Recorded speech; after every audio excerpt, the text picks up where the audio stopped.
వేసవికాలం వచ్చిందంటే ప్రతి ఒక్కరికి తినాలనిపించే పండు మామిడి. ఇలాంటి మధురమైన మామిడి పండ్ల డిమాండ్ను కూడా సొమ్ము చేసుకోవడానికి మధ్య దళారులు, వ్యాపారస్తులు తమ వంతు ప్రయత్నం చేస్తుంటారు. సాధారణంగా ఏప్రిల్ నుంచి మొదలుపెట్టి ఆలస్యంగా వచ్చే రకాలైతే జూలై వరకు కాయలు కోస్తూ ఉంటారు. అందులో భాగంగా పక్వానికి రాకముందే కాయలను తెంపి ప్రాణాంతకమైన కాల్షియం కార్బైడ్ లాంటి మందులను వేసి మగ్గపెడుతున్నారు. ప్రభుత్వం నిషేధించిన కార్బైడ్ రసాయనాన్ని గుట్టుచప్పుడు కాకుండా చాటుమాటుగా పండ్లలో వేసి మగ్గపెడుతున్నారు.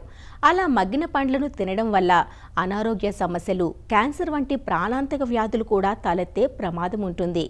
అంతేకాదు, అవి రుచిగా కూడా ఉండవు.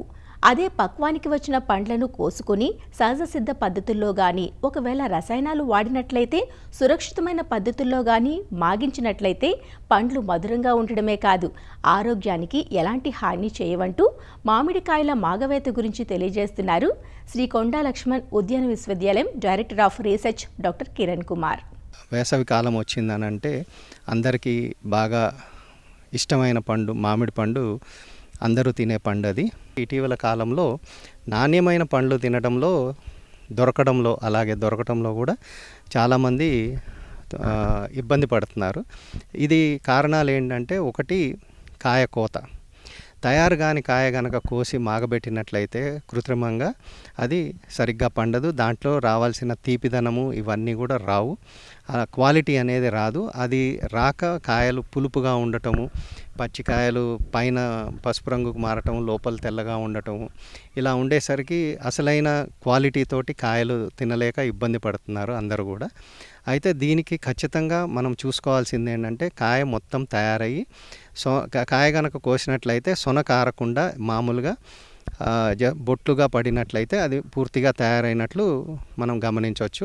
అలాంటి కాయలు కనుక కోసి అర్ధగంట నుంచి గంట వరకు కనుక పొలంలో పెట్టినట్లయితే అవి ఆ సొనంతా కూడా కారి ఇదైపోతుంది. ఆ తర్వాత కాయలన్నింటినీ కూడా మనము రైపనింగ్ చేంబర్లో కనుక పెట్టుకొని, ఆ రైపనింగ్ చేంబర్లో 24 డిగ్రీల టెంపరేచర్లో ఇథిలిన్ గ్యాస్ అనేది 100 ppm కనుక వదిలినట్లయితే ఈ పండ్లు 4 రోజుల్లో చాలా చక్కగా పండి నాణ్యమైన క్వాలిటీ తోటి మనము తినడానికి అవకాశం ఉంటుంది. ఈ ఇథిలిన్ గ్యాస్ ద్వారా రైపనింగ్ చేంబర్లో మనము మాగబెట్టుకోవటం ఒక పద్ధతి. అలాగే ఇటీవల కాలంలో ఎన్రైప్ అనేది కూడా, అది కూడా ఇథిలిన్ ద్వారా తయారు చేసి అది మనకి తెలంగాణ రాష్ట్రం ఆగ్రోస్ ద్వారా కూడా అమ్మటం జరుగుతూ ఉన్నాయి. అది కూడా మనం ఒక 20 kgలకు ఒక ప్యాకెట్ కనుక పెట్టుకున్నట్లయితే దాని ద్వారా కూడా మనం మాగబెట్టుకోవచ్చు. అలాగే ఇంట్లో కనుక మాగబెట్టుకోవాలి అనుకుంటే మంచిగా తయారైన పండ్లు గడ్డిలో కూడా మాగబెట్టుకోవచ్చు.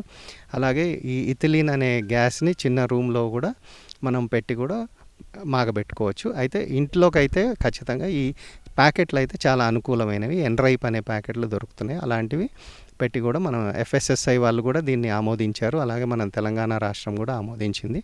ఈ కార్బైడ్ ద్వారా మాగబెట్టిన పండ్లు మాత్రం ఖచ్చితంగా తినకూడదు. ఇది ఆల్రెడీ మనకి